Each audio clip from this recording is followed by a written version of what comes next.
No problem to hold you, tongue stroke you, please you like I'm supposed to. Touch spots that ain't ever been touched, and I won't stop till both these squirrels get they nuts. Hey, you know it's good when we freakin', king size squeaking after I ease in. If you was with me, baby, 24/7, best believe that every single day would be a sweet day. Girl, you sweeter than a cheesecake. If you want beef, prophecy will be a beefcake. I make love to you till you fall asleep, leave you with sweet dreams between the sheets. Twas the night before that night. I was born on that day, but not last night. Once upon a time, I had my cash right. Plug called, he ain't act right. I'm far from a slow nigga in this fast life. Pulled up, I got low, hit the black light. Once upon a time.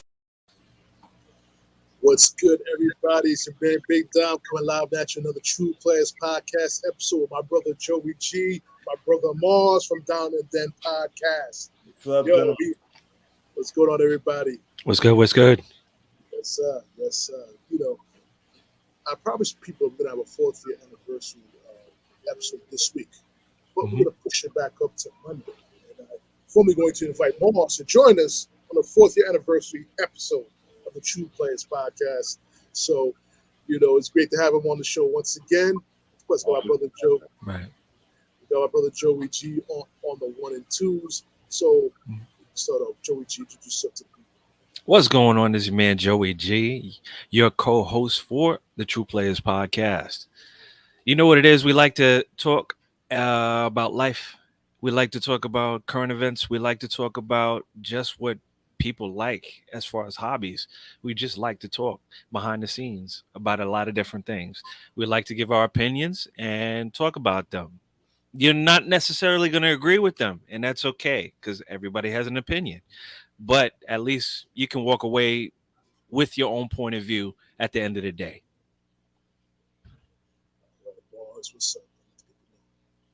What's up, brother? What's up, brother? Always a pleasure living in the new generation, as they say, man. So I'm just living. When I saw the topics y'all had, I said, let me get on. I'm all over this. So I'm happy to be back, man. Happy anniversary. I'm happy to be here. Thank you for that. And most definitely, the topic of the day is Vince McMahon retires from wrestling. He's fired. I had to get that off. Oh yes. Thank you for getting that off. I wouldn't have done it. Couldn't have done it better myself. Right. But the impact of this man on the wrestling landscape over the past 40 years. Well, the passing of the torch from his father. Yes. From senior to junior. Yes. Nice. Yeah. Starting out as a TV personality as a commentator. Right. We didn't even know he owned. We didn't even know he was a part of that. We just thought he was the clown announcer. We're like, where's Bobby Heenan at, man? Who's this clown? Right. Who is this guy? Get this guy out of here. I don't want to see him. Right. But the impact this guy had it's going to transcend throughout time, and I must say it's going to be a big loss for the wrestling world. Right. However, a change did need to be made. And with all due respect, as his impact was, he's the one that created WrestleMania. Right. China WrestleMania. Right. He created Hulkamania, which also boosted the WrestleMania content to what it was today. He turned the entire, the wrestling back in the day, in the 70s, were more about territories. You had the New York territory, which was the WWF at the time. You had the Minnesota territory. Then you had the Florida territory. Carolinas. Memphis, the Memphis area, Tennessee area with Jerry Lawler. Yeah. Yes. But what this man did is he came in there and blew up territories and became a dominant force in every single territory possible, which includes if it was for him, we wouldn't have WCW becoming the flagship for the South. Strictly. True. You know what I'm saying? So, who wants to start off? Who wants to put in their opinion about Mr. McMahon? I'll go last. I'm just a big fan. Well, I mean, I'll grab the baton. You guys have probably seen me on other podcasts just talking about wrestling. I do my own podcast that is nothing about wrestling, but I just love it. You know, I'm a grown man child, and I look at it. I was watching it Monday to see what the changes would be. Right. So, like you said, brother, his impact, the most important figure in professional wrestling history, bar none. There would be no WrestleMania. There would be no Hulkmania. There would be no Stone Cold. There would be no The Rock, the most electrifying man. He was a visionary. He was a ruthless businessman, and made no qualms about it. A lot of people say, "Oh, the real Vince, he's compassionate." No, I think Mr. McMahon was just his other side, Anakin to Darth. I'm sure he did some good things. But I mean, I can't wait for the Vince movie in the next 5 years. I'm sure there's going to be a biopic, maybe Bradley Cooper playing on, and I can't wait to see what they're going to do, because what a story and what an ending to his chapter, to go out. Of course, he's going to go out in flames. He's Vince McMahon. He's 77 years old. He should have probably retired 20 years ago. He's completely out of touch. Right. But that can't take anything away from what he was to the industry, which was the most visionary, daring, risk-taking. I mean, WWE was, a lot of people don't know, was at the verge of bankruptcy in the 90s when Ted Turner and was just writing blank checks, and all of a sudden you saw Hulk Hogan on WCW, and you saw Macho Man on WCW, and Roddy and Ultimate Warrior and Hall and Nash and every big star. He was just cutting blank checks.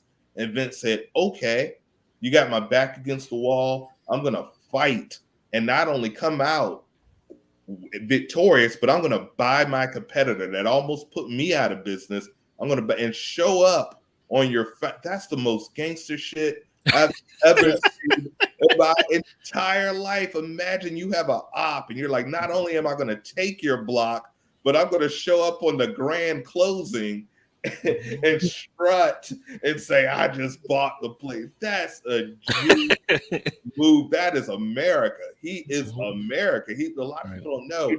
Yes, he bought it from his father, but he had to get a loan, and he was raised in a trailer park, and he's adopted. Like, people don't even know this stuff about Vince McMahon. He's a infinitely interesting figure, and he was on the verge of bankruptcy a million times. He was on the verge of going to prison a million times. There was a steroid angle. That's why we started getting the Bret Harts and the Shawn Michaels and the smaller wrestlers, because back in the day, everybody was 6'9" and 350 pounds, because he was a fan of, he wasn't even a fan of wrestling. His true love was football. That's why he bought the XFL back 2 times and failed 2 times with that. But that was just a passion project of his. So, not to cut you off, but what was it? One of his partners, Donald Trump. Yeah, Donald Trump. Yeah, another winner. But I'll get into that. I'll let you finish. Yeah, he's cut from a similar cloth, but far more intelligent than Donald Trump. Donald Trump is like it's symbiotic. Not quite their inbred offspring. But he used the Vince blueprint. Yeah, Vince is so G that he said the N-word on national TV, and no one said a word. And then banned Hulk Hogan for saying the N-word in privacy. I'm like, bro, you said it on national TV, and we laughed at it. He had a history of just outright racism, and we watched it because we're glad that Vince McMahon is some people that when the devil does something bad, it's not surprising. And that's why I tell people it's always better to be your true, authentic self. Because if you're just a scumbag, revel in that scumbagness. And when you do scumbag shit, no one's surprised. They're like, of course he was having affairs with women. He did it on TV as a character. Right. It's like when people were surprised about R. Kelly. I'm like, did you hear the song? He said, show me some ID before we get freaky. Why do you need ID if you're questioning this person? They're telling you what's going on. And Vince told you what's going on. And I seriously think that this was a power play. Because obviously some of this stuff is 20 years old or older. Someone said, hey, we got to get this old man out before he puts the ship down. because he doesn't. They said Vince was forgetting that people had wrestled just the week before. Forget it. He's 77 years old and has literally been hitting the head with chairs. Mhm. He needs to go home, and so Right. he's still got 85% of the stock. He's still a billionaire. He'll be all right. Yeah, most definitely he'd be all right. But he gave us a lot of great stories to revel on. We could go back to a lot of different stories. I said something about Trump and him combining forces for a little while, and this was after the WCW thing. You said about the purchase, if I'm correct. Yeah, well, Um, I yeah, felt like during that time he was grooming him. Like Vince McMahon was grooming Donald Trump. Trump had the masses as far as his show was concerned. I forgot what it was called. The What Apprentice. The Apprentice. As far Yeah, as The Apprentice is concerned, he had people's attention, but Vince showed him that other side. He showed him you could say anything you want. He showed Donald Trump you could say anything you want, but you have to stick to your character.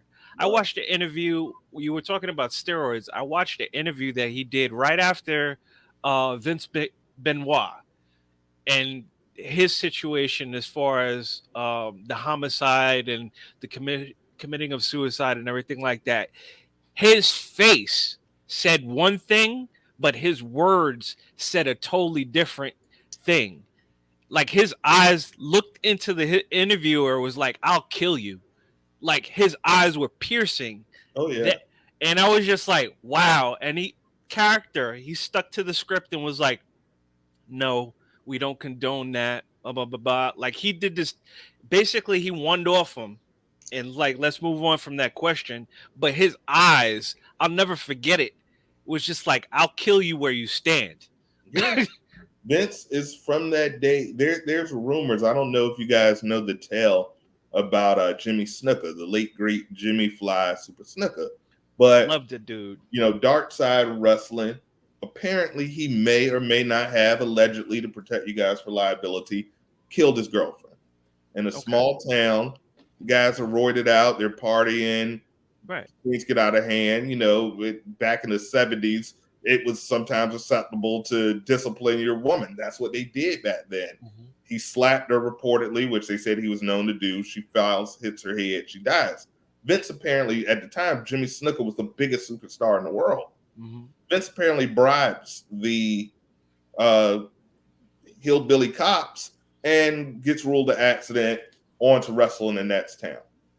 This happened like 30, 40 years ago, and he ended up going in trial for it when he was 70-something years old, but was ultimately found, and there was a ton of evidence that this really happened, but because he was old and had Alzheimer's, he was found not competent to go to court, and they just kind of erased his legacy.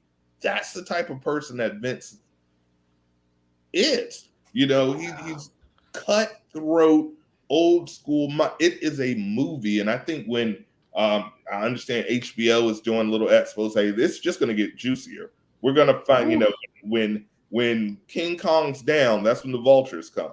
Right. So you had this big mass media, but he was so powerful because he was bringing in billions of dollars of revenue to these networks. He was untouchable. But now we're going to see all the people come out the woodwork, all the stories. And like I said, I just want to see that movie. I feel like you've touched on something that is very true. I've seen it in numerous cases. We could call them out. When it comes to Vince McMahon, he did a graceful thing. Like he knows it's that time. This last thing, it was very damaging, not just to him personally, but to his legacy. So before my legacy gets tarnished, I'm gonna bow out gracefully right now. Like regardless if they can prove it or not prove it, I'm gonna bow out now because my legacy is gonna be squeaky clean. I can move on.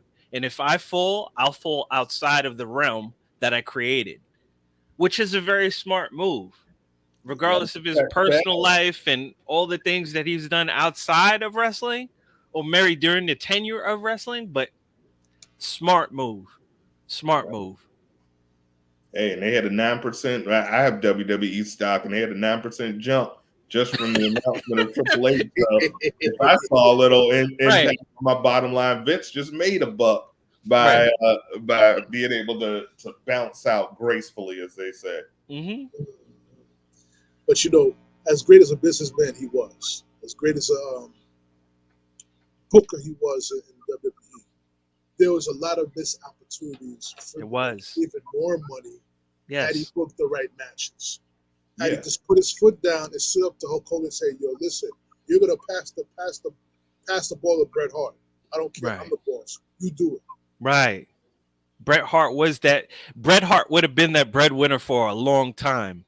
Yeah. For a long time. Just his charisma alone. Mm-hmm. His match, I remember his best match that I loved watching was Mr. Perfect. Him and Mr. Perfect go at it.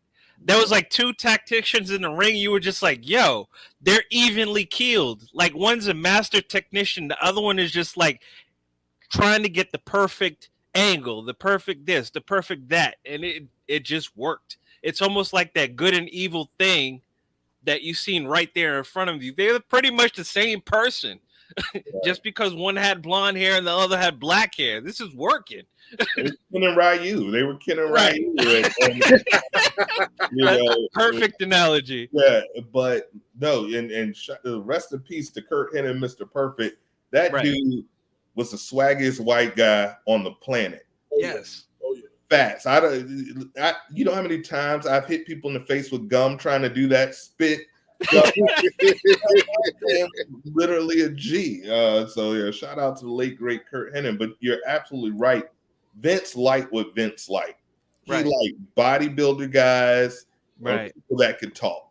So he left a lot of money on the table and made a lot of faux pas because he couldn't get over his own vision of what he thought was perfection. And how do you blame him? At the end of the day, he was the last man standing. And that's what happens. Literally a situation when you lose that hunger and you've defeated. That's why I tell people, keep your haters. They're motivators. But when you slayed all the beasts and you're a conqueror and you have nothing left to conquer, you get fat on your own ambition and you get greedy. And that's why the majority of these charges came after he was too busy trying to fight for his life to chase Poon around. When he was fighting WCW, these charges came after because he's just fat. There's nothing to conquer, and he was a fighter. He's like a lion that you put in the zoo and give him steaks, and now he's just fat because he's been eating steakums all day and doesn't want to hunt anymore. So he decides to hunt his employees and just here's $2 million, go away. Here's $3 million, go away. And most of these, except for the one charge with the older story with the alleged referee, these were consensual. These women knew he was married. We know it's a sham marriage. These people knew he was his boss.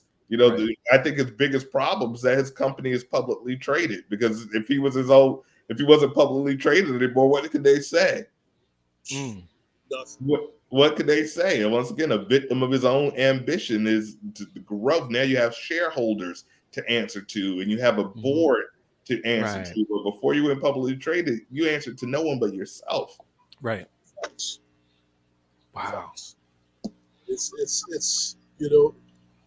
I thought he was gonna fight this too, but I guess no. He was too tired. He was too weary. He was like, you know what? Let me bow gracefully. Let me pass on the baton to his daughter Stephanie, his son-in-law Triple H. And remember, CM Punk. Yes. Yeah, he did. He did. Doofus son-in-law, and the pipe bomb is infamous. But the thing about it, Vince still has a power play. As I mentioned, he has, if anybody knows how the stock market works, you have Class A stock and Class B stock. He owns 85% of the Class A stock. In other words, he's still the owner of the company. Doesn't matter if he doesn't have creative power. He still has the majority of stock. He has a power play, because ultimately, if he sells his stock to a conglomerate such as a Disney or whatever like that, he could do that and then say, you know what, you guys betrayed me. None of y'all. I'm gonna get these couple Billy, and I'll let Disney hold this. He still has a power play. So don't That would be a crazy merger. And Yeah, I'm just yeah. throwing that out there because I was just thinking whose bag is big enough to buy the WWE, and Disney is Listen, the only thing that came to mind. listen. But Disney is gobbling up stuff like Pac-Man right content now. is king. Content is king right now, and if you don't have original IPs, you need that. I can see Netflix buying it. They just buy everything right now. I'm trying to get a Netflix deal as we speak. So yeah, who knows? But let's talk about the missed opportunities.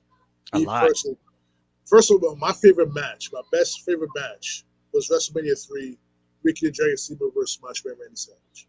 Yes, good match. Classic. They stole WrestleMania 3 from Andre and Hogan. They stole that shit.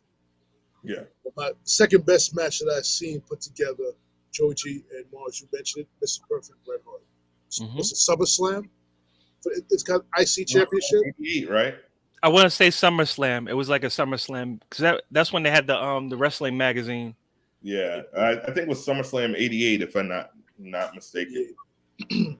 And that was a beautiful match. No. The thing is, too, Vince knew how to put the right dance partners together. Right, and the build-up was always great.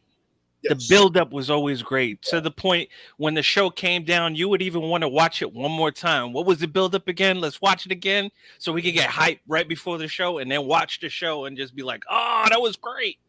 Yeah. You know what it was, too? The people tell that his genius was he had planned to build up a year before it happened. Right. Well, they had long-term booking back then. They didn't have 3 hours. It came out on. It wasn't a Raw back then. It came on a Saturday night main event, and so you had to plan it out because you had an hour of TV a week. Right. But once again, too much ambition, greed.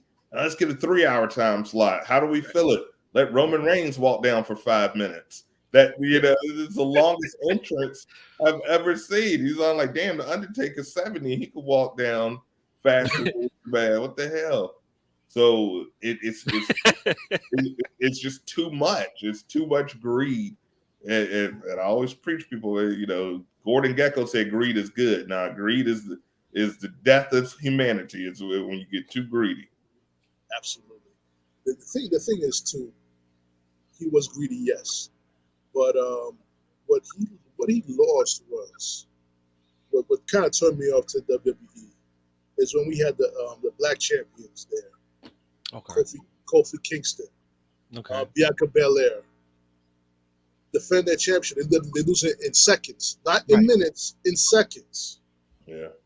After the big build-up, and that for me, that's what turned me off about wrestling. It turned me off about WWE. I only watch WWE because AEW is, for me, it's too dangerous. There's a lot of reckless things go on in that promotion. Very unsafe stuff in that promotion. And I don't watch it. I just wish a lot of the WWE guys come back to WWE. But when you have competition, it steps your game up. So that's the best way to look at it. You know what I'm saying? Because maybe WWE needed AEW to rise up. Now instead of going they leaving the PG era, so now they're going back to possibly back to the Attitude Era. Right. So we all know what happened during the Attitude Era. That's what dug that cough for WCW. Right. But they had the machine of the NWO. Yeah. I think the Attitude Era that's the area I grew up on. I mean, of course I remember the Hogans and stuff, but I really, really grew up in the 90s with your NWO, your DX, the Monday Night Wars, your Rock, your Stone Cold, the Attitude Era. Loved it. There was a lot of crap during the Attitude Era too. There was a lot of past because just like anything, when a generation goes back, your music sounds better, the food was better, everything was better. When you realize, no, it was just better because I was 14. I didn't have to work, and all I had to do was eat Pop-Tarts and watch wrestling. That's why it was so great. But also, we see, as you mentioned, AEW, they're essentially Attitude Era. They curse on AEW. Someone bleeds at least 16 times a show. People are jumping off shit and I watch AEW, but I agree with you. There's several times at my age, and I'm 40, I turn away. I saw a little bit before we came on. I was looking at a little bit, and I saw a guy like lick somebody's blood, and I almost fainted. I was like, oh, that's hepatitis. That's hepatitis. Why would you do that? And I was like, damn, I've become that dad now that I'm like, oh God, why would you do that? Is there no sanctity in your soul? What's going on?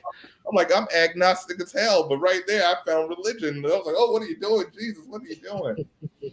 WWE, by going TV 14, will certainly help to give you a little bit more edge. So when you're really mad at someone, you should be able to say bitch or ass, or I'm going to kick your ass, instead of saying I'm going to kick your butt, because it takes the realism. Because I've never been ready to fight. I'm like, you know what, buddy? I'm going to kick your butt. So TV 14 will help, but what will really help is someone that's 50 that's really in love with pro wrestling versus someone that's 77 that's really in love with making money. And I think Triple H being the head of creative and Stephanie being the CEO running the business, it's a perfect marriage. Because if you guys remember NXT, the Black and Gold era, that was phenomenal. That was a resurgence of really good storytelling, great wrestlers. Everybody was a cookie cutter. Everyone was a 6'5" and all greasy and built up. You know, you had people like Johnny Wrestling, Tommaso Ciampa. You had Aleister Black, who's now Malachi Black over there. Pop. I mean, those NXT Gold, Kevin Owens, Cesaro, Sami Zayn, those are some of the best matches of the last, and literally almost the father of what we see at AEW, which is the hot new thing. Right. I feel with Triple H in charge, I think after SummerSlam, we're going to see immediate impact on the product with him being able to start for SummerSlam is a perfect halfway point where we can build up to WrestleMania, and I think nobody is better to lead. And hopefully we'll get to see some of those people that they fired, some of those free agents come back, because you know, maybe Sasha Banks can mend her ways. She's really close to Triple H. Maybe we can see the Fiend, someone that can actually talk, that was actually a wrestler and did it and has a vision and respects people's creativity. Maybe people can get their names back. Maybe we can call them Austin Theory instead of just Theory. I hate when they just take someone's name away for no reason. Or someone like Walter, who they just name him Gunther for no reason. Like we've seen it. You know, it's like me just coming on. I'm like, yeah, my name is Jim. And I'm like, no, we know you're Mars. We've seen him. Like, no. I'm Jim now. It doesn't work like that. So I look forward to what Triple H is going to do. He got a lot of people under him too. Like right now, I feel like he had a lot of people under him, but you had Vince with the final say, and it cut a lot of the stuff out. I think me and Dom touched on this in a different conversation when we were talking about wrestling. But storyline wise, you have a lot of veterans that are there, a lot of veterans that could put their input. Having Stephanie McMahon and Triple H as the heads of the table, that's perfect. They both wrestled. Right. They both wrestled, so they know what works and what drives the crowd to a certain degree. If not, they remember how a certain situation worked or how it would play out with the different people. They had Cactus Jack, you know what I'm saying, who would just come up with stuff on the whim. Like, you have a lot of innovators that were in the business, is basically what I'm getting at. And they had time to sit there and watch all these things happen. Yes, they're watching their father work, but they're also watching the creativity of the wrestlers they were raised with, in the business with. Now we have an opportunity to work with them yet again and put them in the forefront where we could create great shows. Yes, we're going to make the money. That comes. But let's focus on the great show. Let's focus on that. Because that's where it needs to be. If we're just going to focus on the money, close it down. When Vince leaves, close it down. We'll work on something else. If that's where we're going to go with it. But now that Vince is leaving, he's retiring and everything like that, let's get back to the creativity part of wrestling to draw people back in so more generations can witness what we did growing up and have the same passion.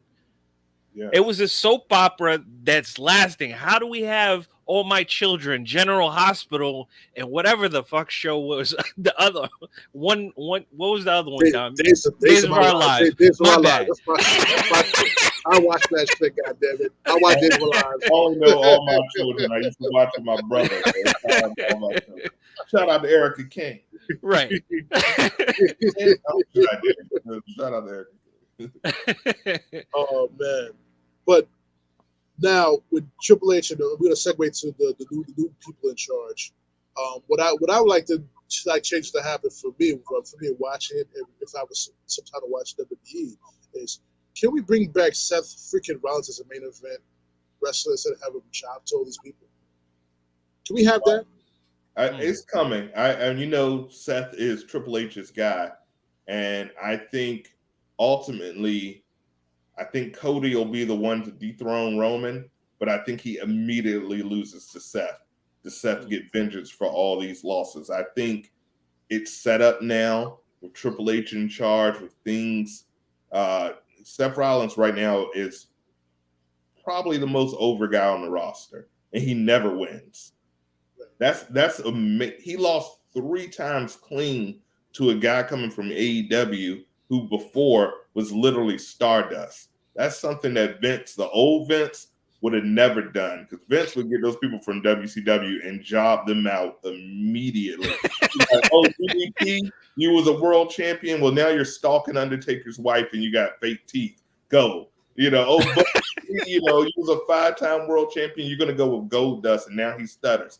Go. Oh, Sting, you were this icon. Look how Sting is being used. I don't like that he wrestles this much at 63, but look how he's being respected in AEW. They brought him over to WWE, and instead of saying, hey, dream match with The Undertaker, we're going to have you lose to Triple H and break your neck losing to Seth Rollins and retire. What a waste. Another missed opportunity, as you mentioned. So I don't think Triple H will let that happen. You know what it is, too. If I was writing that whole situation with Sting, and I would have, if he was going to lose to Triple H, he would have had no choice but to put the belt on him from Seth Rollins, have Seth Rollins beat him back for the belt. That's the only way he would lose to Triple H at WrestleMania. You got to put the belt on him right after. Yeah, and a lot of wrestlers did not agree with that booking with him losing to Triple H in WrestleMania. No, a lot of wrestlers didn't need that win. He did at that point. And at the end of the day, you're the bad guy.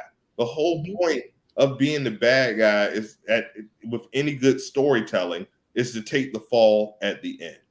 Mm-hmm. Triple H was the only one to be like, yeah, I know I'm the bad guy. I know technically WrestleMania is supposed to be the end of the story, but I'm going to go ahead and win because I'm banging the boss's daughter. Now I am the boss. But yeah, like we talked about missed opportunities under Vince. WrestleMania 17, Booker T versus Triple H. Booker T was arguably the most popular wrestler in the industry at that time. Right. They had a whole horrible, horrendous, racist angle where Triple H was calling him nappy head and people like you and people like that, and only to lose at WrestleMania. What moral of the story? I'm cool with you playing this character that's slightly snobbish and has slightly racial innuendo, because I know that's not who you are and I can separate the character from the person. But why do you come out triumphant? That's poor storytelling. The story is, yes, this man went to prison. Yes, this man changed his life. And yes, he triumphed at the biggest stage of them all over the racist, snobbish champion that thought he was too good. That's the story you tell. But Vince would do that all the time because he would let politics get in the way of what he always said was best for business. But we know they played a lot of backstage politics. Mm-hmm. Absolutely. But let me tell you something. I'm going to say one of the favorite lines that Vince McMahon always said. He didn't always provide what people wanted in the interest of fairness. True. Right. One of my favorite lines. Yeah. In the interest of fairness. I'm more Stone Cold DTA. Don't trust anybody. And how about the Kiss My Ass Club? Steven Regal kissing the first one, kissing his butt with he was wearing a thong. Yeah. God damn it! And these guys are shocked about some of these things. I mean, like I said, I love pro wrestling, but low key, some of the pro wrestling stuff is real suspect. Ain't nobody got body hair. They got draws. I'm like, why are you fighting in draws? I've been in a fight or two in my life, but I ain't never said, you know what, brother, hold on. You probably win more fight if you just took your pants out. People like, you know what, man, I'm good. I don't want no beef. But it doesn't make sense. So, I'm sure the stories that are going to come out. This man is from the 70s, 80s, cocaine cowboys. I've seen some interviews that I know Macho Man had done 3 rails before. The infamous cream of the crop promo. I mean, a cup of coffee. Wow. The cream rises to the top. I'm like, what is wrong with you? Yo, the one who took the cake for me was the Warrior. Nobody could top him. When it came to promos and talking like, what the fuck did he just say? Was the Ultimate Warrior. 8-year-old Sean, aka Mars, you couldn't tell me nothing about the Ultimate Warrior. I thought the Ultimate Warrior spoke better than Martin Luther King. I thought he was Theodore Roosevelt. I thought this man.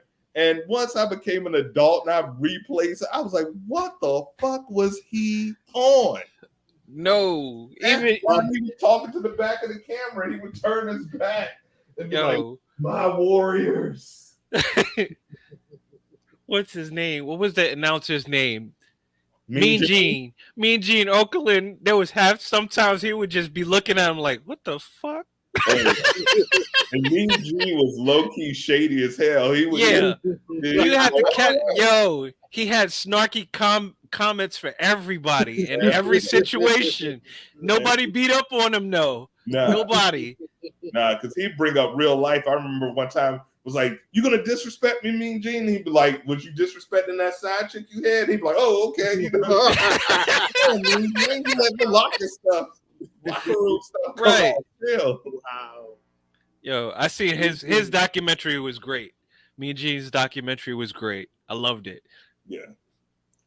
But I love the WWE Network for the short time it was on now. All the WWE content is on Peacock. So anybody who has Peacock, subscribe to Peacock for all the WWE content. They're not paying me for the commercial, but I'll just do it anyway. Maybe they'll give me an opportunity to sponsor me on TruPlayaz podcast. But anyways, podcast and get 10%. No, you won't. I can say that, but it's not true. Yeah, it ain't gonna work. But check out the website. Exactly. But you know what, guys? Which now this death of this particular wrestler now really hurts me because I felt he had one of the greatest minds for the business as far as storytelling and character promotion. I heard him do shoot interviews. Scott Hall. I would have loved for him to be a writer. If he was still alive, put him in that position to write. Right. Yeah. A lot of people, Scott Hall, as you mentioned, aka Razor Ramon, if you're a 90s baby, and know him just from WWF, recently passed away, I think earlier this year. But iconic mind as a business. The Rock, if you notice The Rock, he modeled his whole persona is just Razor Ramon. This punches everything. He created Sting Crow when Sting became the Crow. That was his idea. Razor's Edge, probably still to this day, my favorite finisher. You don't know how many little cousins has caught a Razor's Edge on the head growing up. Right. Hard to do. Yeah, it has to be a little cousin because once they get 125 pounds and up, you're not just flipping somebody over your head like that, But Scott Hall, and it's a shame because obviously one thing about Triple H, not only does he have his own great mind for the business, but he also put the right people in the right places. Right. William Regal, who you see killing it now on AEW, he put William Regal really in charge of NXT because he had a great mind for scouting. Shawn Michaels, my all-time favorite wrestler. Right. He's got him down there in NXT right now. Of course, Scott Hall would have been, if he was sober and healthy and ready to go, would have been fantastic on the writing. He knows the right people to put in the right places to get the job done. and he just knows how to make sense with a story. Like, hopefully, we'll stop seeing matches just in DQ for no reason and the same match over and over and over and over again. Right. I sound like Marshawn Lynch, but Yeah. Yeah. over. But over. But hopefully, and I do believe that we'll start seeing that change, because Stephanie, she's great at the business part, great face for it. She keeps that McMahon name, the co-CEO, which I don't know how that's going to work. I've never heard of a co-CEO before. But Nick Khan, he's also good with the financial, and then having Triple H not only in charge of NXT but all of creative. That's the job he wanted, because Triple H didn't want to be selling ads to NBC. He wanted to be putting his footprint on the product, and I think he's perfect for that. Right. I agree with that. And give Triple H credit, though. He was the reason why the women's division revolution with Charlotte Flair, Becky Lynch, Sasha Banks, Bayley. That movie. Yeah. That segue from the Diva era to the women's revolution. You gotta give Triple H much credit for that. They did a whole turning point with the women wrestlers. It started just as eyepieces. They really started as eyepieces, and it wasn't really focused on the wrestling part of the aspect. Then it went from that to like, oh, they're just models that happen to wrestle every once in a while. Now we're going to do outlandish matches to have people drawn in to watch for that specific match, to taking serious wrestlers. Like, okay, now we have a women's champion. Now the matches are getting more intricate. Now they're starting to look like real good matches to watch, to the point where they're taking over the regular primetime TV. Yeah. Headlining WrestleManias and pay-per-views and Sasha Banks is arguably the best wrestler on the roster, period, male or female, or formerly on the roster. We don't know what's going on there. Sasha Banks was like modern day Eddie Guerrero, who, as far as in the ring, Eddie Guerrero is my favorite just in the ring. Shawn Michaels is my favorite overall. But Eddie Guerrero just in the ring, if you watch some old Eddie Guerrero matches, that dude was 20 years.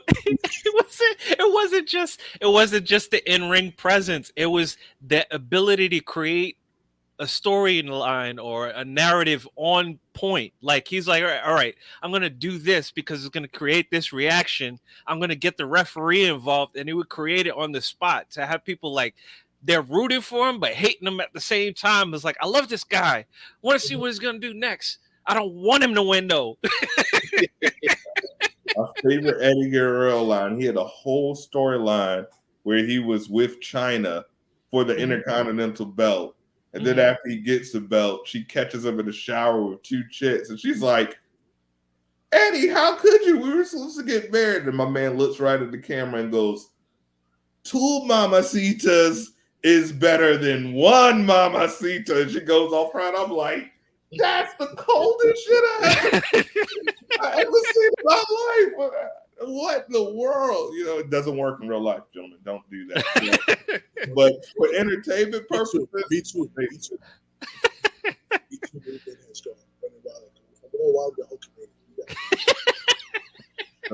Priests. We gotta be priests. My bad. No, not priest. Not priest. Oh, yeah. No, we can't do that either. I'd rather be Eddie than the priest.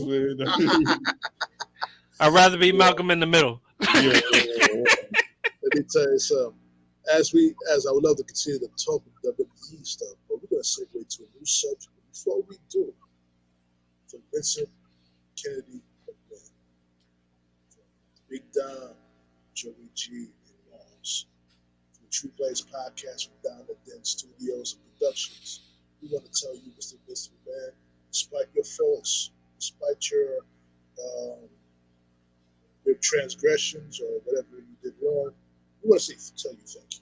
Because when we were young kids, we had to tune into a channel 11, a channel 5, or channel 4 on Saturdays, once a month, to watch Saturday Night Live because of the product that Truth brought to the television sets. Right. I want to thank you for XFL too, which gave NFL players who did not make it to the NFL an opportunity to continue their professional career in the XFL. Mm-hmm. So he did a lot for people. And one thing about Vince McMahon, everybody says he's an asshole, he's a dick, this, that, and the other. This was a man who gave people chances, who screwed him over and gave him second and third chances. Mm-hmm. So let's not forget about that as we segue to the next part of the show, which is the upcoming debut of House of Dragons. We're going to start with that. House of Dragons. Game of Thrones. I don't want to spoil it too much because I promised Mars we're going to do an episode on season 8 on the possible rewrite. We're going to do an episode before the debut of House of Dragons. A what if episode on Game of Thrones season 8. What's up, man? What's up? I'm there. I'm there. Yeah, I've been thinking about Game of Thrones since they broke my heart with that all dark episode. And I'm trying to figure out what the hell happened. I almost called Sony and sued them for my TV. Realized I'm like, somebody G'd somebody on the budget. They spent like $30 million for a show and lit it with a flashlight. Mm-hmm. The whole damn show. So yeah, I'm there. It's like, what happened to the TV? Why isn't the TV working? Nah, the sound's good. Everything's connected. Let me unplug the HDMI cord, plug it back in, see what happens. Nah, the sound. I can still hear them. I can't see shit on the screen. Turn the brightness up. Turn the brightness up. Still dark as hell. What the hell is going on? Still dark as hell, and Jon Snow was sent back to the wall. How about that? You're like, did I pay my bill? I'm like, is this the new thing? You late? They just gonna let you hear the show. You can't see it, and they're like. But I thought about it later. I didn't realize it until later. It was more of a psychological feel to it. It was cool, but they could have warned us about that shit. They should have put us in that position because we didn't know what was going on. If I was watching it in the movie theaters, that would have made total sense to me. But I'm watching it at home. I'm watching it at home on my TV. I'm expecting the worst right now. I don't know what's going on. Did the cable go out? What is going on? And the thing is too about that season 8 situation. I don't want to do too much of the episode, too much of that season. I felt, in my humble opinion, that Game of Thrones series should have went 10 seasons, just for the sake of the correctness of the writing. Because season 8 felt like season 9 and season 10 was just thrown together real fast. We skipped some parts. Cersei being the queen and Daenerys going to battle her for Westeros should have been an entire season of that. It should have been a back and forth, a retaliation, and just to show their different strategies back and forth. Yeah. You say the White Walkers as an in battle. They're not the pre-battle. No, the pre-battle should have happened. Yeah, I agree with you. Have a whole season of Cersei, who I was looking forward to seeing how devious she really was. Because Game of Thrones, before then, you never knew who was going to win. And it on paper, Daenerys had so much going for it. It seemed like, oh, she's going to wipe the floor. And I was looking forward. I was seeing she was making her little side pirates and stuff. She was going to really pull some shit. A Lannister always pays his debts. Right. 2 episodes. And the war was 3 seconds. She was just sitting there like, damn, I really probably should have gave up. That was all she did. I'm like, the biggest villain of the show. And she ended the series like, damn, I talked all that shit. Well, we'll just go crash around on me with my boyfriend, brother. No, it was weird. It was. She ended it like Jack Nicholson in Batman 1. Why didn't you tell me he had all these wonderful toys? Her name is the Queen of Dragons. That knows like what you think she was rolling up with. Yo, she really has dragons, son. Oh, they're real. Oh, I thought you meant she had like a dragon outfit or live fire breathing dragon. What do we have? Arrows. Oh shit. Okay. They had something for the dragons though. Fire. Remember The they dragon fire. They had the dragon fire to take them out. Yeah, remember they had the ships. The ship took out one. Right. Which I don't know how that ship did a 360 that quick, but right. We're just gonna bypass that. Yeah. No laws of physics. That last season, time travel didn't matter. I remember the first season, it was like 3 episodes for the king to make it from land. They're like, the king is coming. Cool. The king's coming. How long he's been traveling? 6 months. But he'll be here. And now they were like, yo, we from Westeros to this place in 1 episode. Right. Rush job to the umpteenth level. I felt that it was an opportunity also, if they did it right, did the 10 seasons like I mentioned. Like I said, I wouldn't give too much. What if the finally the announcement of Jon Snow, the legitimate child of Rhaegar Targaryen and Lyanna Stark, to the entire realm. Right. Right. But would Bran allow that though? Well, Bran is Bran is essentially King the Conqueror. Right. Hey, Bran's a little shady. He knew all this shit was going to happen. He just sitting there. Right. Looking like he has seizures most of the time. Yeah, John, don't worry about that nice blonde girl. She's not your aunt at all. Go ahead, hook up. I'm like, what, Bran? Yeah. Nothing. Could have said something about that though, bro. Say hi to my say hi to my auntie. Right. Nothing. What? He's like, my new bride, and he hit him with the Killmonger. Hey, auntie. And they're like, what? No. You'll see. Well, I would have loved to have seen, and they missed the whole thing with Gendry Baratheon. Gendry, okay. In my humble opinion, he is a legitimate child of Robert Baratheon and Cersei Lannister. Right. More than Joffrey, who wasn't his child at all. Exactly. And I'm glad he got killed. I'm sorry. Oh yeah. Joffrey was fucking annoying. that kid who acted him, I think he was in say depression after that role he did. He was so mean and shit. No, because he probably got a lot of flack from the fans though. He played that role to a T, and we were hating him. I know I was. Yeah, no. Joffrey. If I was on the elevator, I might have been like, "What for?" I wanted to smack the crap out of that boy. Yo, he got poisoned. I was like, yo, he's about to die. But who did it though?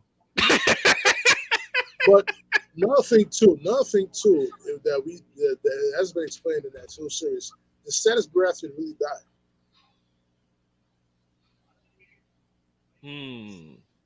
That's a good question. Because they didn't really show it. Yeah, I mean, it's off screen, so they didn't really show it. Yeah. They showed him going off. They never showed what happened to him afterwards. Oh, which is another Bruce Wayne Batman situation. But anyway, it's autopilot. But this is the beauty of Game of Thrones is it created 2 spinoffs. It built the House of Dragon prequel, and Jon Snow is returning for his spinoff, which I think they called it Snow. I felt they should have called it Dragon Wolf. Dragon Wolf. Okay. Dragon Wolf. What they were going to call it something else before that, though. I would have loved to, because he's pretty much the new king of the wildlings. Wildlings, yeah. They could have called it something like the wildlings or something, Right. But I thought they were going in something like that direction, king of the wildlings or something like that. He doesn't necessarily have to stay there. No. He doesn't have to because that kingdom beyond the wall, he can run that whole thing. He didn't have to stay there. He could appoint somebody to watch that while he goes and travels. But remember, he was sent to the wall. He couldn't leave the wall. His uncle was a part of the wall, and he was traveling that whole thing. Became undead and went further. Again, he's an unwritten history. Right. What happened to him after he got tackled? After he freed John? But he didn't die himself. He looked undead. I was like, I don't think he could die. I think he Right. was because that in the book, that's what happened to their mom. Caitlin Stark became Lady Stoneheart, which I was holding out hope to the final season. And I was like, I don't think they're gonna bring up this storyline at this point. But you know, there was a lot of them that were in that middle half dead, kind of like Jon Snow, because he died and came back and was resurrected. So. And I believe in the book that didn't Varys steal one of Rhaegar and Elia Martell's kids, one of the son, and took him away before the mountain came and killed the kid, the daughter, or something like that. Yeah, I think they had. Yeah, there was a hidden character, and I think she was pretending to be like just a regular maid, but she was really because when they left, I don't think he's ever finished in the book. That man and cashed them checks and moved on, but he was like, "Yeah, y'all thought it was gonna get an ending, you thought."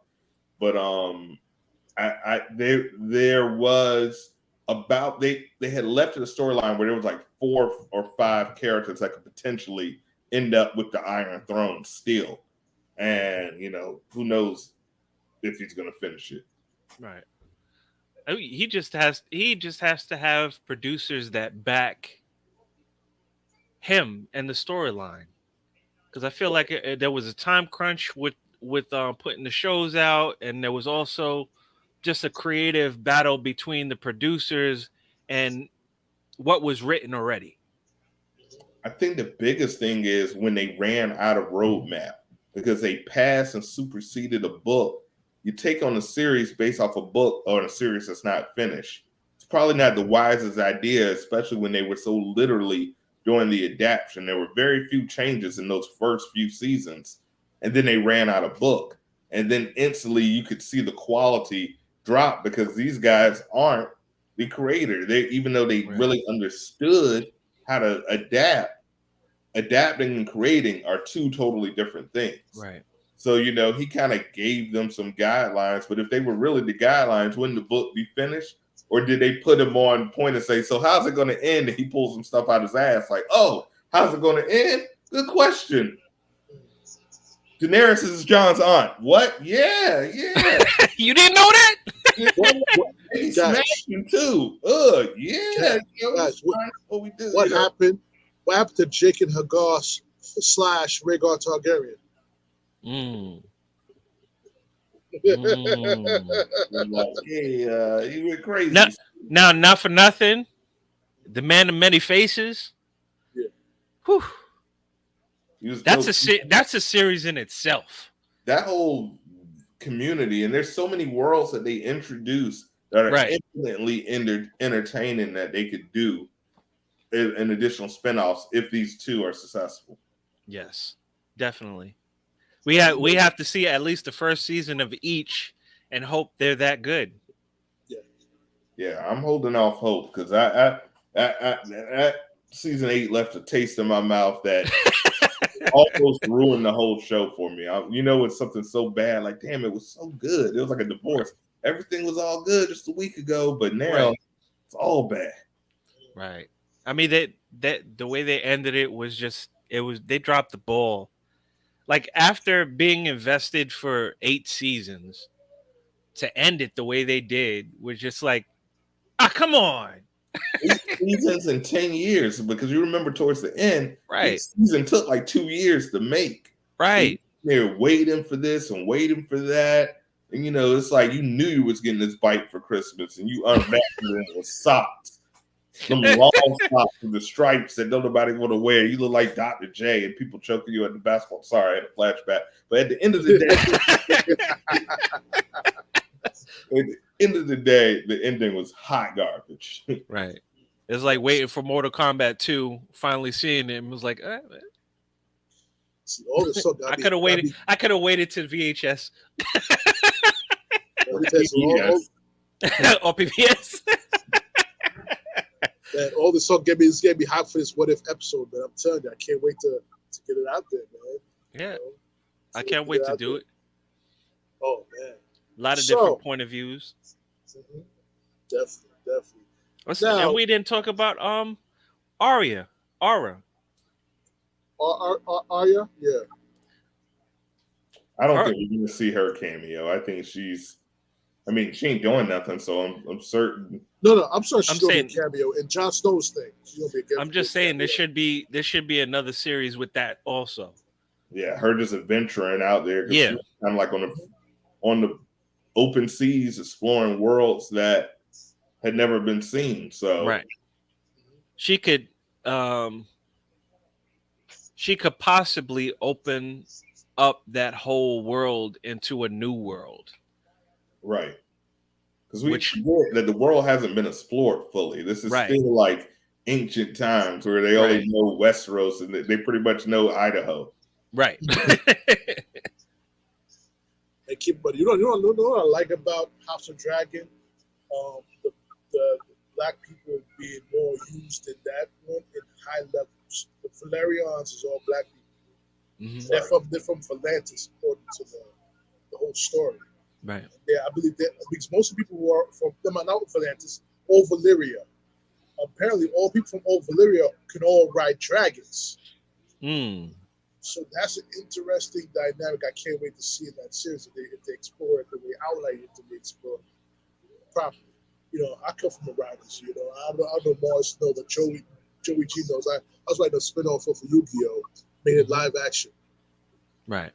I was working on writing on that shit, and I don't know why I stopped doing it, but I got to make some time to go back and doing it because if JoeyG will tell you, I done wrote like 4 seasons of live action. Right. 4 seasons. And that trust me, the storyline's good. It's good. It intertwines spirituality with regular life and it just modern day stuff. Modern day life mixed with the spirituality that from back in the day. Just now. Yeah. It would be hot. Yeah. Especially with all the special effects and stuff that we got. It would be hot. Hey, Netflix is buying. You better get in before they run out of money because they are buying. I've seen some show. I've looked at a show on Netflix called "Is It Cake?" And you know what it's about? What? People asking this shit cake. Somebody sold that, but more importantly, somebody bought that. Somebody went to a studio and said, "Yo, we're gonna make a cake that look like a toilet, and we're gonna put 3 toilets, and somebody gonna guess which one is cake." And somebody say, "God damn it, here's $20 million." So I tell you, it's the writing game is where it's at. The IP, because they don't have original. You know, Netflix was hot when you could go watch your Marvel movies there, watch your Disney. Everybody has their own streaming service, so Right. now they have to spend all this money just creating content. And there's apparently the quality control guys just like, fuck it, how much? Here you go. They got some hot trash on it. I love how we segue right to Marvel. But before I get to that, I must say this before we get to Marvel. I need to speak to the executive of Shonen Jump because I'm using some of their content in my story. What I love to collaborate with them with my story, so we get that. So if we get Netflix come calling me, I've got 4 seasons of my Yu-Gi-Oh special for you guys, and a multiverse version too. Licensing deal. Let's go. Let's get it. But now we have to shift over to Marvel.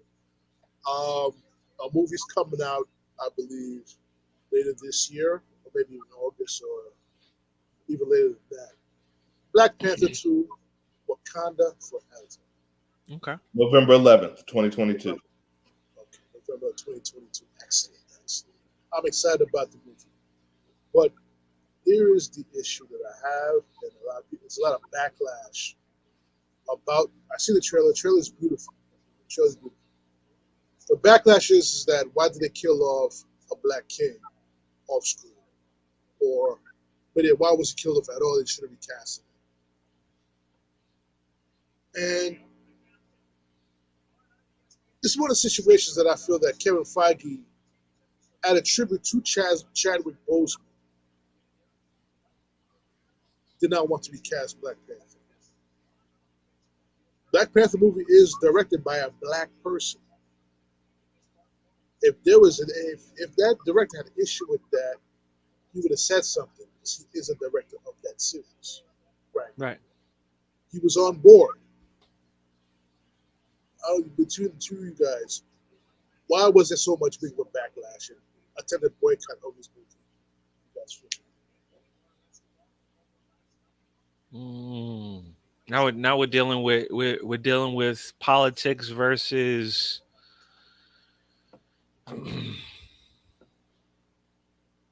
timing.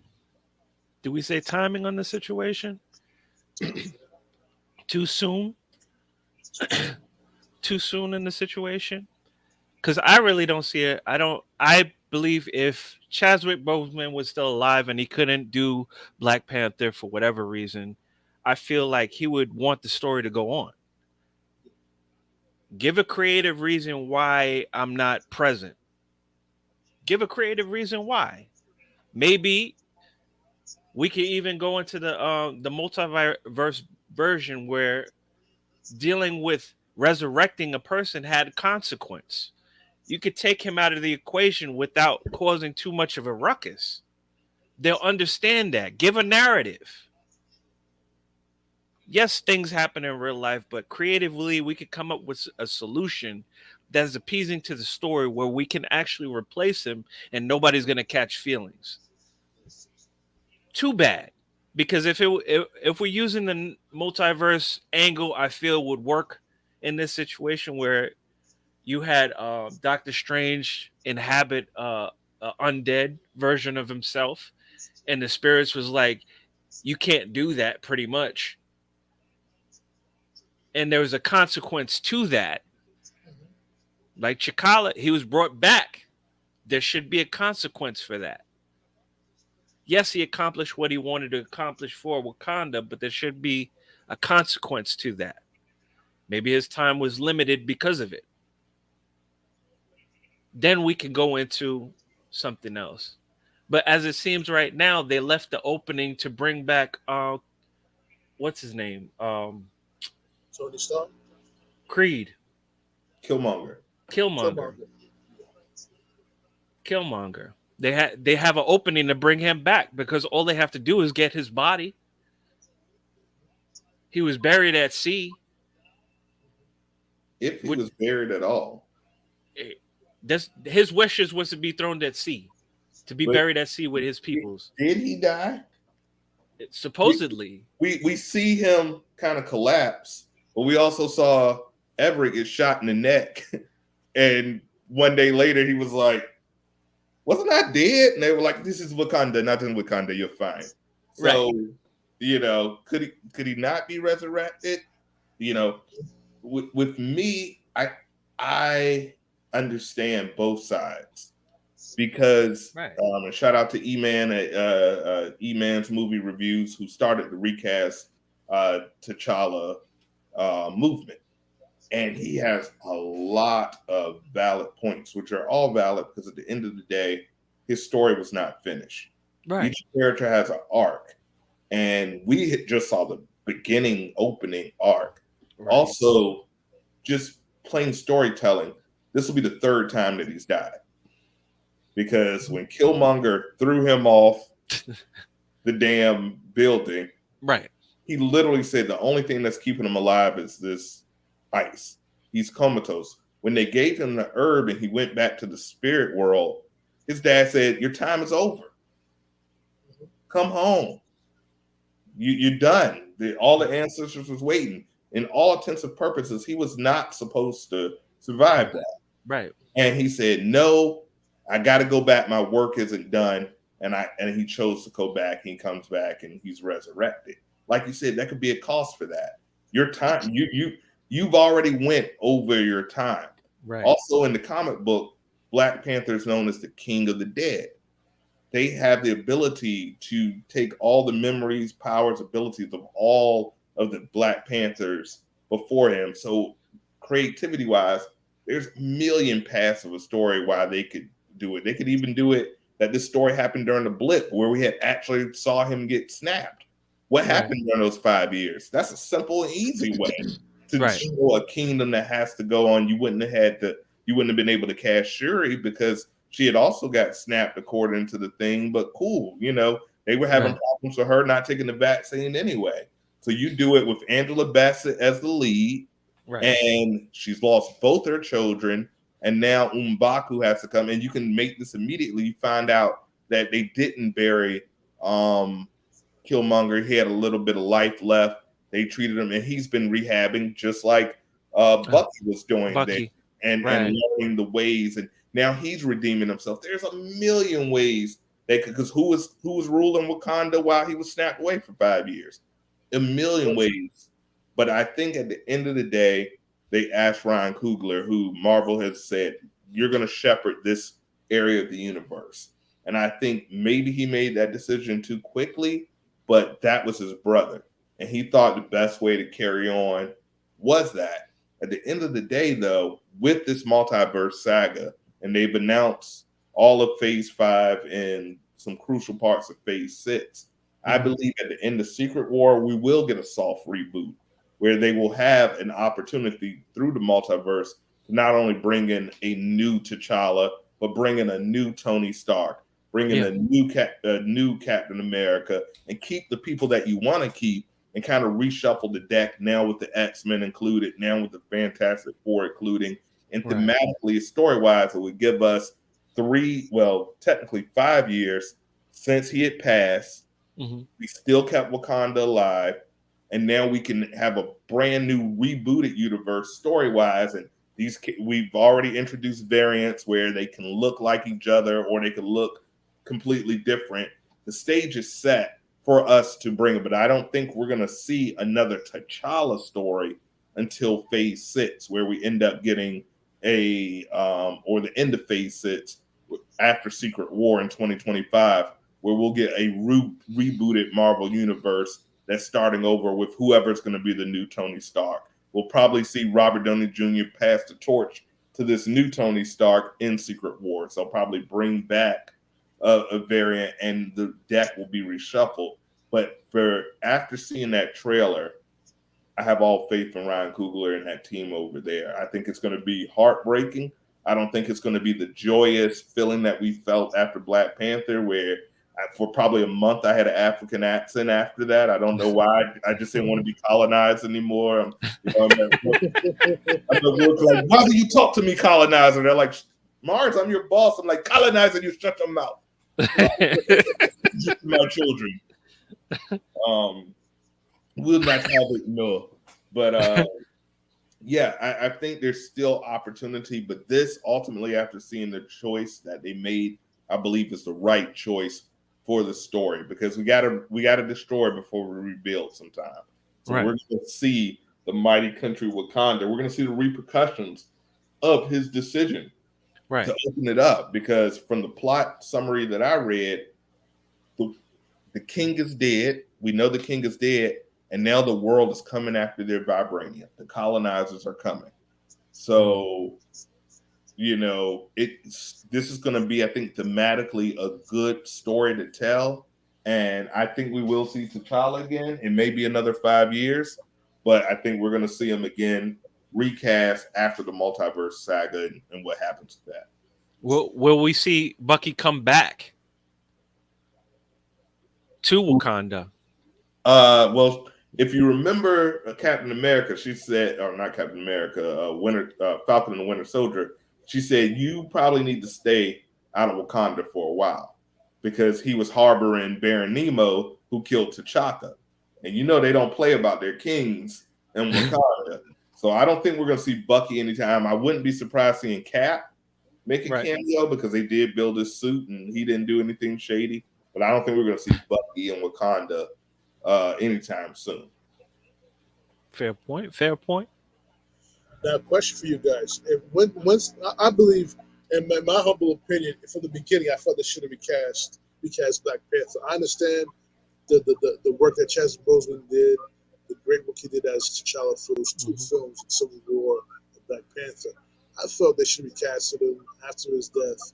Just keep that Black Panther T'Challa story going. But my question to you is: once they do the Secret Wars, who, in your opinion, should be the recast T'Challa. I got two guys here. I got Childish Gambino, Donald Glover. Okay. He's already Prowler though in the Marvel universe. Remember Okay. he was in Spider-Man? Prowler, you said? Yeah, the Miles Morales uncle. Yeah. Yeah, he's already him. Okay. How about that guy from Purge, the black dude from Purge? With Which the heavy goatee. But he was like the gangster, but he was protecting the girl and stuff. What else was he in?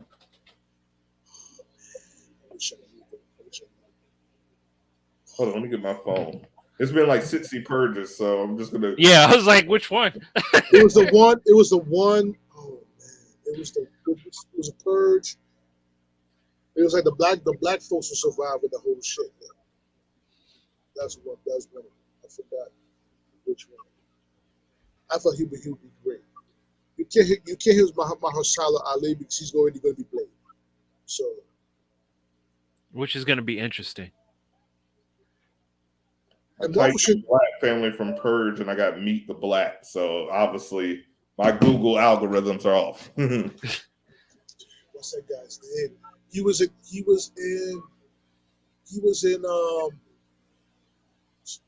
Insecure with Jay. He was Jay. the boyfriend. Yeah, I know you're talking about Jay. He was in Top Gun recently. Yes. Jay.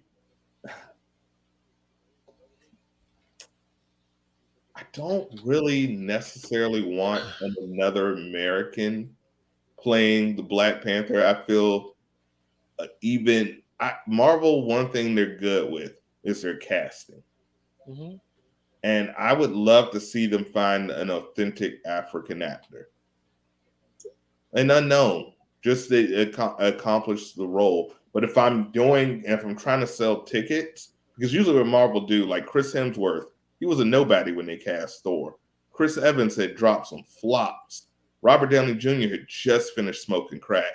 Like they picked up people who were, D-list and elevated them to who was Tom Holland before Spider-Man? Right. And nobody. So they usually cast the stars as the villains because the villains are going to die off. And so you get your big check and then we're going to kill you after this movie. And you get the, Christian Bale, for example, or, they're in there for one or two movies. But if I was casting a Black Panther, and you got to think about, they're going to need somebody that's going to be able to be around for 10, 15 years to grow into the role. Chadwick wouldn't have had many movies. I think even if he was healthy, I think he would have got through the trilogy and he would have been in the two upcoming Avengers movies, and they would have passed the mantle to Shuri anyway, like they did in the comic book, because he was still in his mid-40s when he passed. By the time everything would have said and done, he would have been 50 years old. That would have been an old kitty walking around in that Black Panther suit, even though he didn't look it that way. And of course, you can put a stunt man. At the end of the day, I think as an artist, he would not have wanted to just be T'Challa, even though it was a very important role. Mm-hmm. So I think he would have wanted to pass it to Letitia Wright. But if I'm getting an actor, I think John David Washington, Vince's son, would be a good. I've seen him do accents. He can do a believable South African dialect or African dialect. He's young enough where he's in his early 30s. He's still going to look the same at 45. You know what I mean? So he could do this. I would probably go John David Washington. And he's a star, but he's not a big enough star where you're just going to see him in that role. If we're talking about an older T'Challa, I'm thinking, what is his name?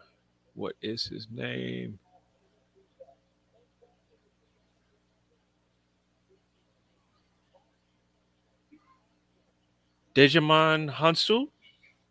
Who played him in the animated version. I don't know if you know that was him on the BET Black Panther animated series. He voiced him. So that would be a good segue. That would be. He's also in the MCU already, though. He's in the MCU. He Guardians of the Yeah, Galaxy. Guardians of the Galaxy, yeah. But that would be a good one to just as a filler for now to get those out of the way. Just to get those out of the way, and you can pass it off to Siri, like you suggested, like a part of the regular storyline. At least we get a couple more movies out of it. Another interesting aspect, we've introduced time travel. How True. about we get the guy who played young T'Chaka, who was the son of the guy? He's an actual actor. He in the first Black Panther. You could do some time weaving where T'Chaka comes back somehow. You know, you're introducing Kang and you have T'Chaka coming back. Angela's like, damn, you young again. Bay, you know, what's going on? What's up? You know, he could come back. You know, I tried to rescue my son. I knew what was going to, you know, there's so many times. It's a comic book. Anything can possibly be done. And even with special effects, I also feel we're not, I don't know if you guys look at any of the Star Wars or Disney Plus. Love it. But they brought James Earl Jones back for Darth Vader. Yes. He never stepped on set. Yep. He never recorded a line of dialogue. Same thing with Luke Skywalker. They brought young Luke Skywalker back, and Mark Hamill was never on set. Right. With technology, I don't think it's disrespectful for them to, he only had like a $4 million net worth. Give that man's family $20 million a year and sell us the likeness. You can digitally re-speecher. He's in the suit 90% of the time. Right. We're not far off with the technology where we could bring. I think a lot of people say, "Oh no, it's disrespectful." No, what's disrespectful is not being able to feed your family. Compensate that man's family, right? With the rights, and when we need him, he's a king. He don't have to be in every movie. He ain't getting off the throne too much. But when we need him, we can have a digital Chadwick Boseman. We're there now with the technology. I think people should open their mind. I think it's the best of both worlds. His family is compensated well. We get what we like, and you just have a great writer with the keyboard doing the digital in his voice. It can be done. Right. It really can be done if we are open-minded and stop just thinking that, oh, it's just a cash in. No, we get more Black Panther movies.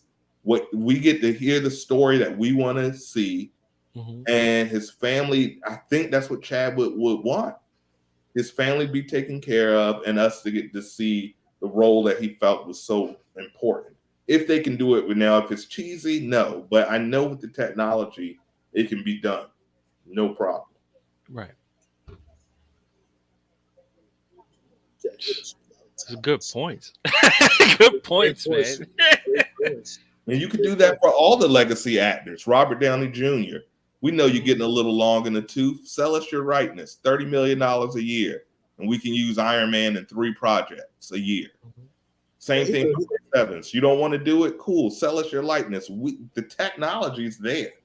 How do you think, what do you think would be the difference if they didn't have Morton Downey Jr. and they did get Tom Cruise for that role as Iron Man?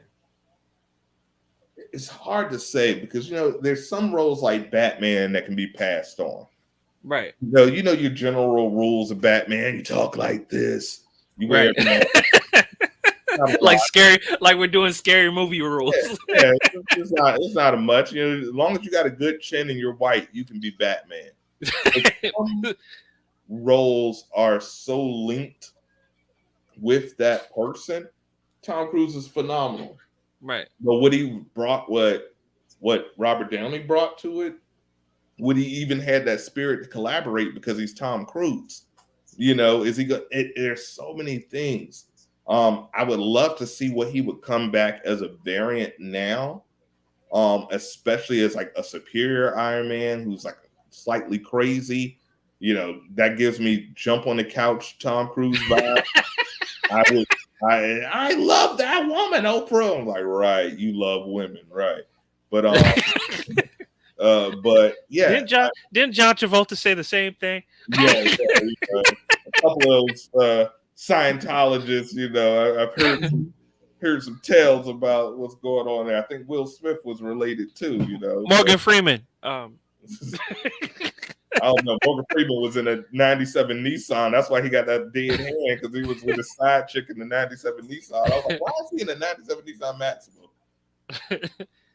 You know how we do. Andy Dufresne. But if that was the case with Tom Cruise, I believe he would be a darker Iron Man. Yeah, that's what I'm thinking. Darker. I think darker, definitely. And I still think that's a possibility when I think Secret Wars is going to blow. I know the Hickman run well, and I think it's going to blow. We thought Endgame and Infinity Wars was something. If they do what I think they're going to do with Secret Wars, I think we're going to see Hugh Jackman back. We're going to see Nicolas Cage back as Daredevil. We might see Ben Affleck back as a variant.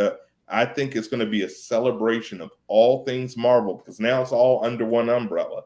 So we imagine us seeing Froggy Happy, all three Hulk.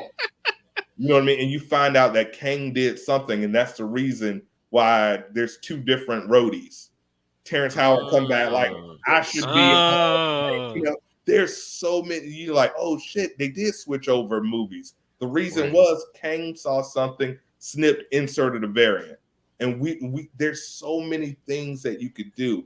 Bring back Edward Norton, like, oh yeah, you weren't the original Hulk, and you find out Kang did, like, you would have been too dangerous, so I inserted this one in here, all of my Grandmaster plan. There's so much even if you just see Terrence Howard for 3 seconds in the suit, and imagine you see that gray suit and the helmet lift up, and it's Terrence Howard, he just like, all right, Iron Man, and just fly off.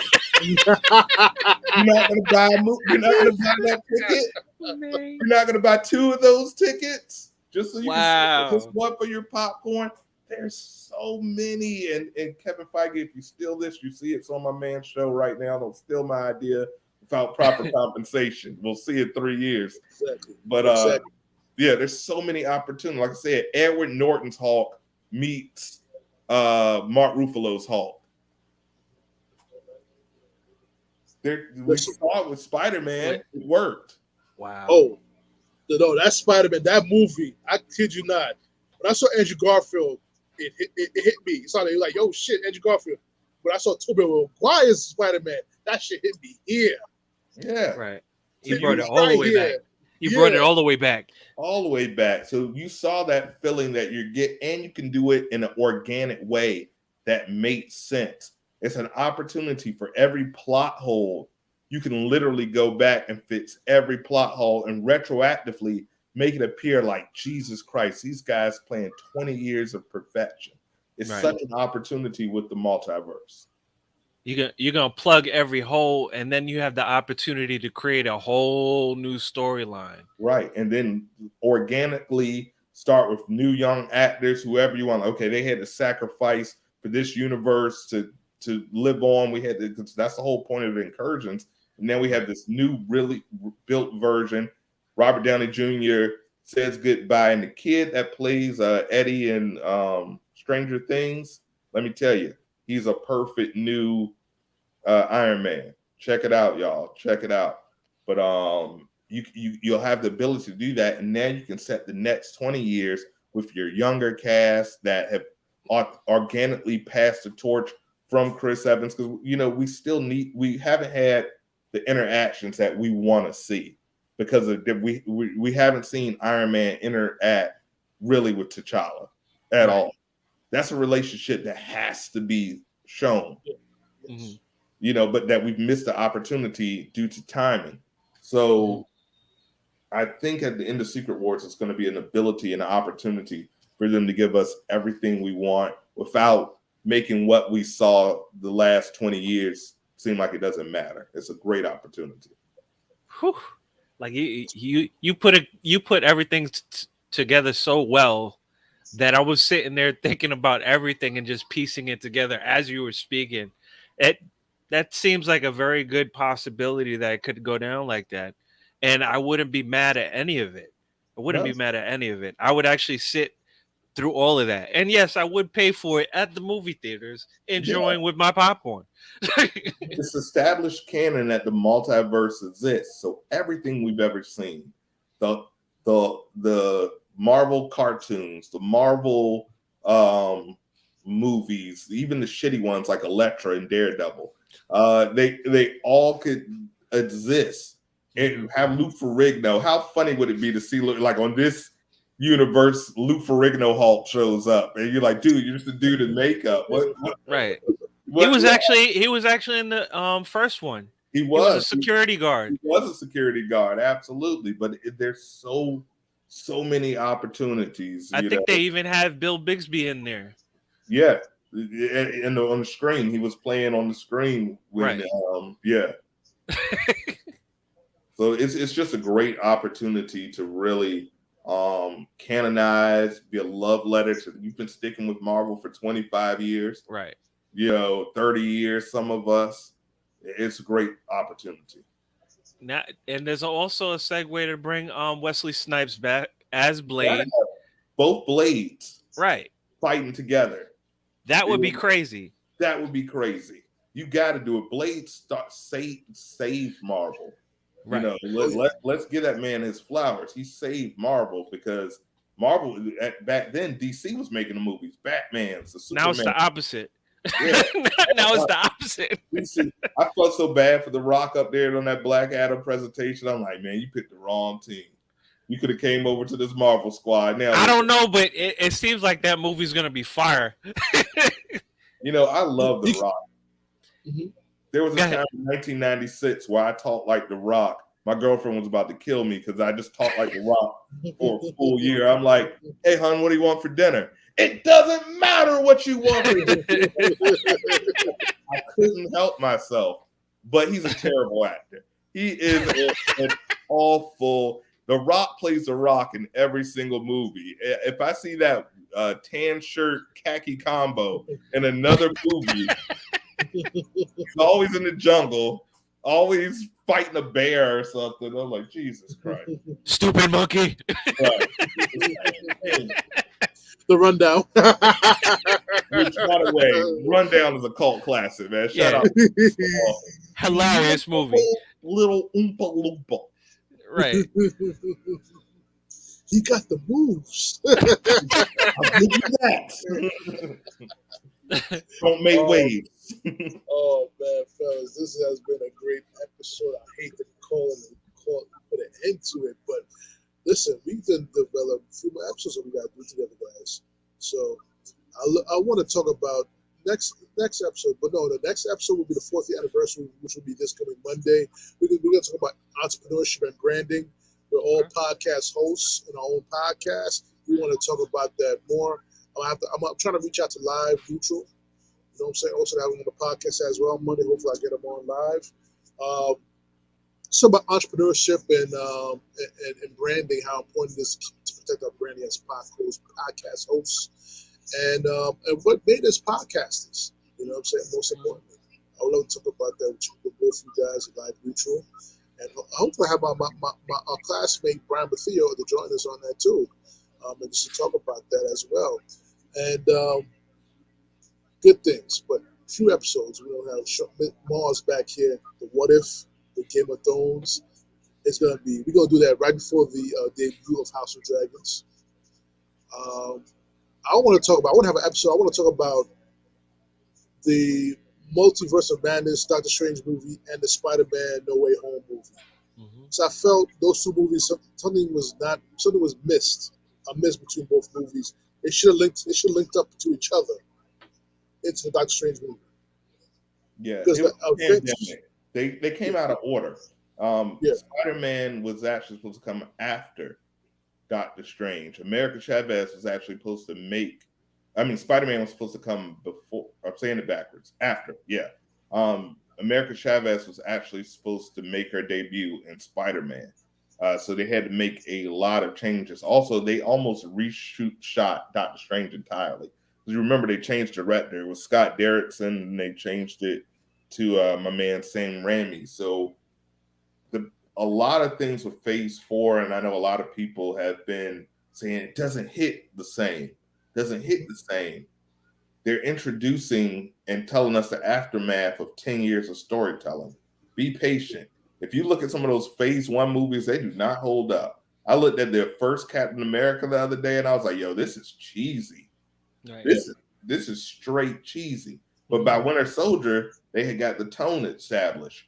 They're introducing a ton of characters to Disney Plus, and then they had a pandemic where we have no Marvel for a year, and the storylines had to be changed and shifted. We saw the death of Chadwick Boseman. They had a lot to do. Black Panther was supposed to come out so long ago, but everything had to be changed. But I think right now they're back on the production schedule. They got their footing in place. We've had some misses. But, Marvel has the bad that they can take those risks. Their misses is everybody else's best dream. So right. And they're bringing Daredevil back. 18 woo!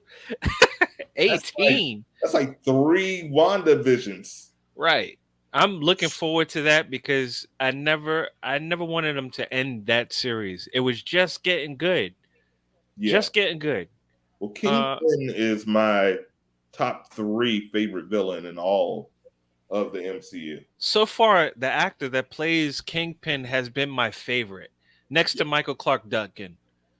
Because I like Michael Clark Duncan playing Kingpin in the Daredevil movie. Even though that movie wasn't great, I still liked him as that character.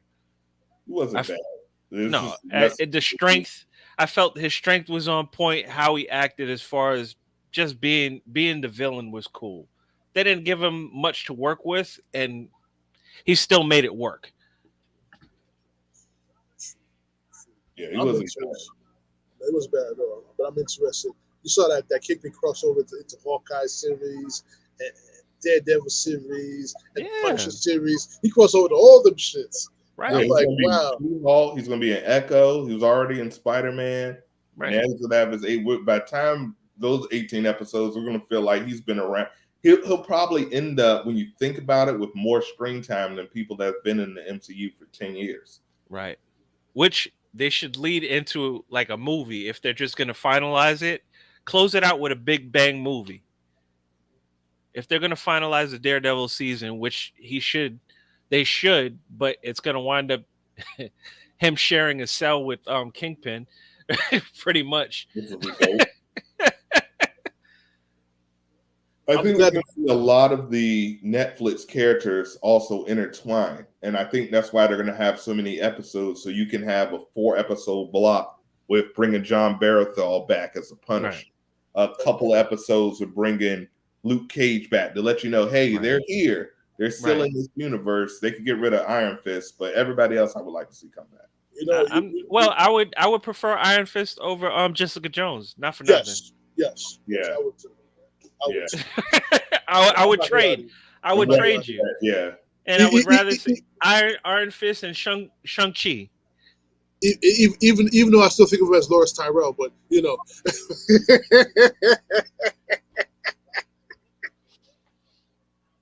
but you're not with a bang on that show. yeah. But even Iron Fist started to get good after the second season. It was. The fighting looked more realistic the second season. The first one, I was like, why are you getting hit? You with all the training that you have, you should not be getting dealt with like that. Not at all. Daredevil was blind. He fought way better than Iron Fist. I seen a couple times of that. Well, they said, he didn't really want to train and do choreography. So he used a lot of jump cuts and dart, but he looked like he had never thrown a punch in the line. I think one time I saw him go like this. I was like, wait, Iron Fist, come on, man. We need you to be a little bit more sharper. Iron Fist, rubber band wrist. This is your time, Danny Finn Jones, to eliminate the Laura Tyrell version of your life. Yes. Danny ran the Iron Fist. Let it go, man. You walking around here like Steven Seagal running. in the moo-moo, acting like he's still tough with all that Just for Men dripping down his face. Wow. Like, you 73 with a full head of black hair. Come on, man. Don't nobody believe you. My man wearing a wig, man. At this point, it don't matter. No, it don't matter. Yo, they made fun of him. I just seen a picture of him on South Park. That shit had me dying. I was like, yo, South Park goes in. Oh man, on that note, fellas, we had to call it an episode. It was great having Mars on the podcast again. He'll be back this coming Monday with my brother JoeyG.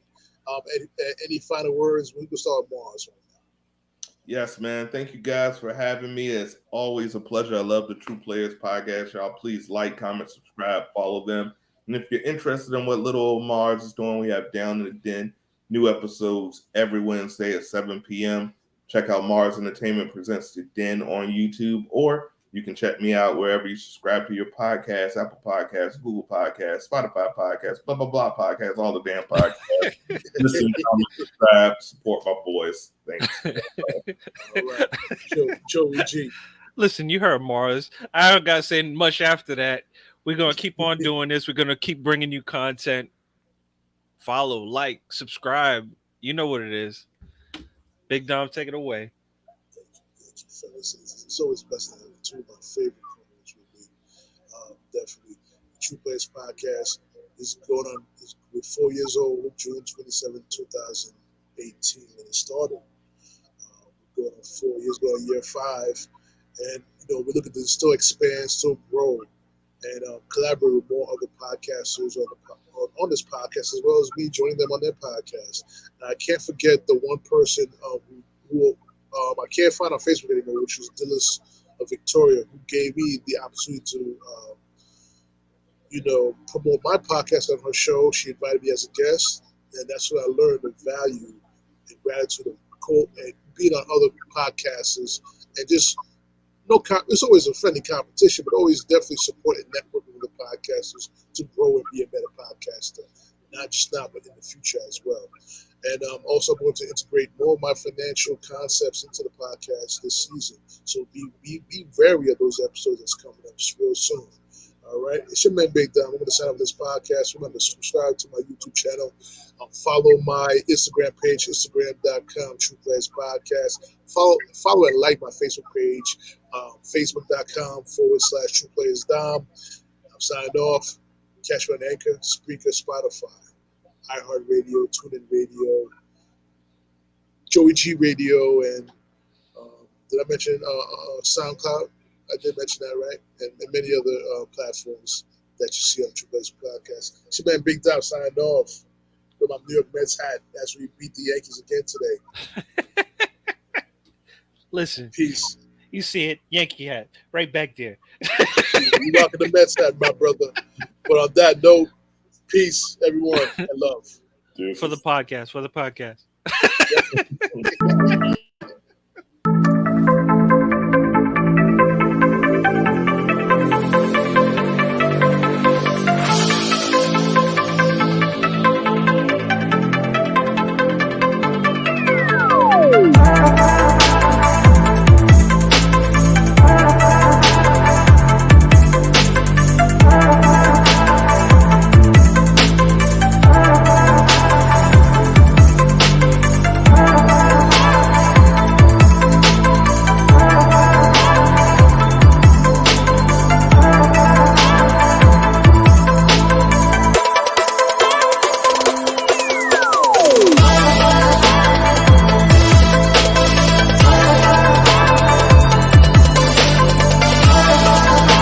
Things will get brighter and bring it down hard.